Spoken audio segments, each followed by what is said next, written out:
Welcome back to Misadventures Recap.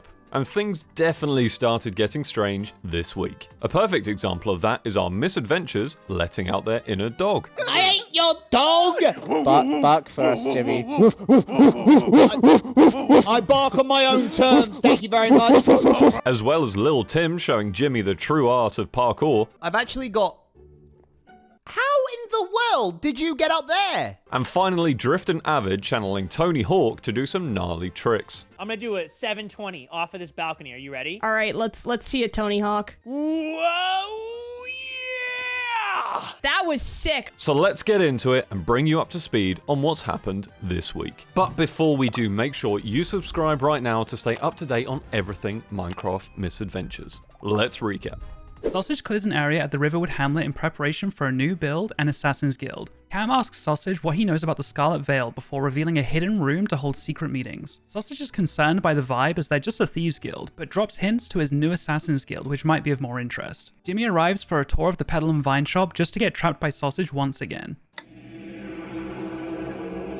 We did it again! This is not funny! Refusing to bark for his freedom, Jimmy escapes by warping to the overworld. In response, Sausage embarrasses him by asking Rosalia if she is single. Yes, that is correct. Since Shelby has started up her new tailoring business, they discuss plans for new matching robes, and Sausage puts in a special request. Can I have, like, no undershirt, just a robe and pants, and you can see my whole, like, ribs, my ribs, and my breast assists? Sure. Back at the Riverwood Hamlet, Sausage shows a time-lapse of the new Assassin's Guild headquarters. After a few cinematic shots of the completed build, he changes into his new Assassin's Guild uniform and shows off some of the concept art from E, featuring some Wither Rose embroidery which ties into the name of the guild, the Withered Hand. Inside, he shows off a bounty board that will be functional after getting help from the admins, as well as plans for some NPCs. He tours the interior, including his recruitment office as the second in command at the guild, as well as the Withered Hand meeting room. He ends the episodes with recruitments to come, as well as filling out the hamlet with more builds. It's moving day for Scott, but he's immediately distracted by a book on his doorstep inviting him to Cam's Maryport hide-and-seek event. He narrowly misses out on winning round 1 as he plummets to his death, and has to pay Sev 500 gold for winning. He becomes one of 4 winners in round 2, and for round 3, they play reverse hide-and-seek where Scott finds Cam within 30 seconds. There's some very close misses in this round, so I recommend you go watch the full thing for yourself. After many trips back and forth, he has finally moved all of his belongings to Rustler's Reach, but needs a new place to store them. He shows a time-lapse of his new home and tours the inside, leaving space for potential secrets to be added later, as this is only a temporary home until the admins are able to RPGify it with NPCs and lore. Upon finishing the tour, he finds another mysterious book on his doorstep, this time for a mystery box auction in Orchidea. After watching everyone else spend over 50,000 gold, Scott is glad he didn't win any of the auctions as he already had all the contents of the boxes anyway. Back at the Rustler's Reach home, he shows a few more additions to the interior, but will continue to decorate off camera over time. He shows off a new staircase connecting the house to the tower built last week, and of course ends the episode with his daily Molly quest, determined to become Molly's best friend. While exploring the Wonderwoods, Katherine makes a magical discovery, a fishing pond that contains prismarine shards and crystals. After showing Lizzie her discovery, she's inspired to decorate the pond and make it a point of interest for other misadventurers to visit. But to decorate the area, she first needs to earn 25,000 gold to purchase the Wonderwoods plot. She heads to everyone's favorite money farm, the Lost Crypt, but isn't able to find any enchanted golden apples. Taking a break from the dungeon running, she hears of a hide-and-seek event in Maryport and decides to swing by. After a surprisingly dangerous first round, she's down 500 gold, and round 2 doesn't go much better. A hider! Stop it! Underage drinking!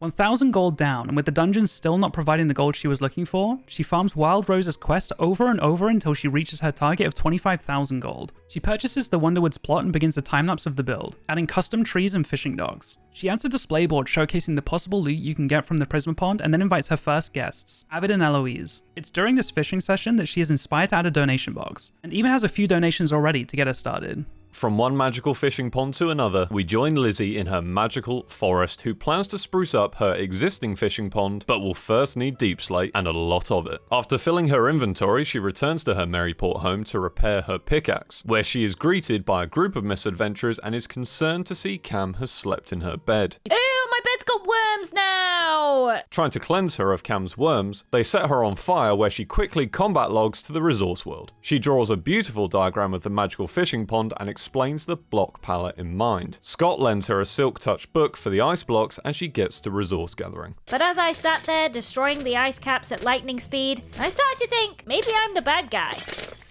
Oh, sorry, man. I really need that. With the basic materials in hand, she begins the build time-lapse, adding giant crystals, swirling waterfalls, and rock pools. For more detailing materials, she needs to head to the Nether, so tasks herself with beating Joel's Nether portal building skills. She forgot a flint and steel, but I'd say she still did a better job. One warped forest and a coral reef later, she has the final materials needed to complete the magical fishing pool. She ends the episode asking for suggestions on what should be in the loot pool when people come to fish here. Taylor Shelby begins her episode by fulfilling Avid's construction outfit order. Whoa, wow. Drift comes by to check his up to code, and now joined by SolidaritySausage, they all discuss potential new matching community robe ideas. While checking out Martin's post office, she's informed that she must be sacrificed to receive her personal mailbox. After donating her head to Martin, she decides she wants to wear Sausage's head in hopes it will give her better luck at obtaining the skeleton wolf mount. Then things got a little carried away. Oh, gosh. Oh my word. God, I love cults. Thank you so much. Now equipped with Sausage's head, she returns to the Lost Crypt to continue the skeleton wolf mount grind. She even tries changing her skin, but eventually, after killing the skeleton wolf mount a total of 933 times, she finally gets the mount drop. I just about hyperventilated when I saw this pop up. I can't believe it's real. Back at home, she names her skeleton wolf Wishbone and plans to expand the circus next episode. Jimmy is pleased to reveal that while being away at the Hermitcraft charity event, a whole 3 pieces of his copper roof have begun to oxidize. He gives an update on the Bonita Sparcita, now fitted with a sauna, hot tub, and rooftop bar. However, during his time away, his in-game girlfriend, Rosalia, seems to have forgotten they were ever in a relationship to begin with. He buys his daily candle, but things are still a little awkward. Nothing to say? Alright.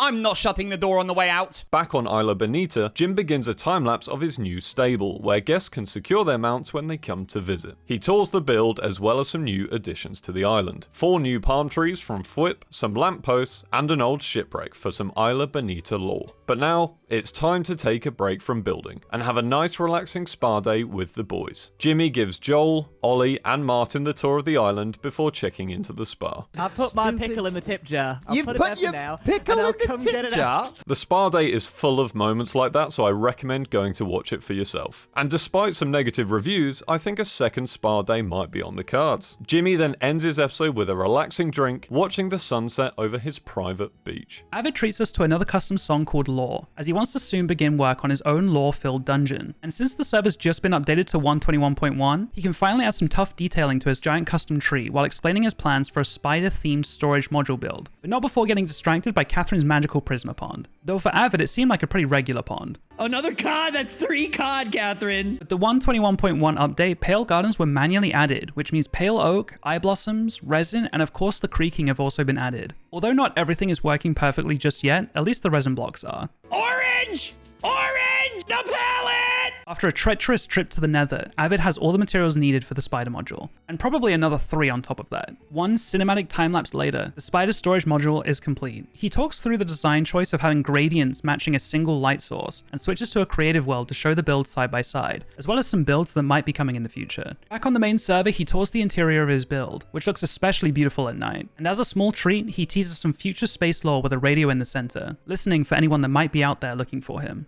Jojo begins her episode in her community tent, where she finds a ton of new clocks have appeared. She cleans them up and sets out on the task of appreciating time. With help from her comments, she decides to build a clock tower that will chime at midday instead of sunset like the one in the community town. She purchases Pendulum's Reach on top of a nearby mountain before streaming her resource run. With some inspiration from Pinterest, she begins a time-lapse of her clock tower build. But instead of handing the build to the admins, she decided to fully appreciate time by making making her clock tower chime the old-fashioned way, with redstone. For the people that understand redstone, I recommend going to watch her explanation of how the clock works, but all you need to know is the clock now chimes at exactly midday. She meets with Sausage where they secretly discuss his new Assassin's Guild, where each founding member represents one of the 7 deadly sins. They tour the guild headquarters, which was way more dramatic than I expected. Are you ready for this? Oh, I'm ready. I've been built this way.